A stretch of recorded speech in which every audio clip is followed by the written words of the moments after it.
తీపి ఆనందమిచ్చు, చేదు బాధను ఇచ్చు, కారం కోపాన్ని ఇచ్చు,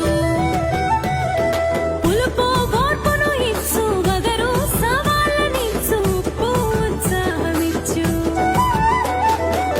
షడ్రుచులనగా 6 రుచులు అంటారు.